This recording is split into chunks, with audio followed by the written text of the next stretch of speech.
नमस्कार. आत्ता आम्ही उभे आहोत मुंबई नाका ते म्हणजे अर्थातच ही नंदिनी नदी आहे. तिला आपणच घाण केलं आणि आपणच तिला नाव देऊन टाकलं नासर्डी नाला. हा नाला नाही तर ही नंदिनी नदी आहे. ही गोदावरी नदीची एक छोटीशी उपनदी आहे, ट्रायब्युटरी आहे. आणि कसा कचरा आहे तुम्ही बघितला असेल. दोन महिन्यांपूर्वी ही जी कंडिशन तुम्ही आत्ता बघितली किंवा हे जे झाडं बघितले काहीच नव्हते, फक्त कचरा आणि कचराच होता.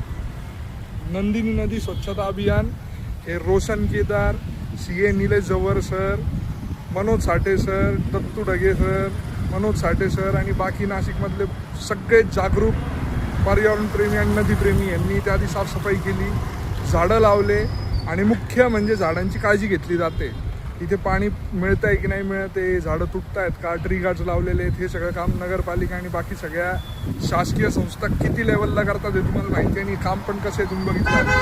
ह्याच्यासाठी प्रामुख्याने जी मी नावं घेतली ही लोक जीवापाड प्रयत्न करतायत. इथे आता तुम्ही बघितलं आपलं MSEB काहीतरी वायरिंग करते, त्या MSEBला पण हे लोक भेटलेली आहेत. MSEBला पण आम्ही विनंती केली आहे की तुम्ही अंडरग्राऊंड केबल्स करा, वरून केबल्स करू नका, कारण हे झाडं जेव्हा मोठी होतील तर तेच परत कापतील, कारण ते वायर्सला ऑब्स्ट्रक्शन होणार आहे. तर सगळ्या नागरिकांना पुन्हा एकदा या व्हिडिओतून आव्हान आहे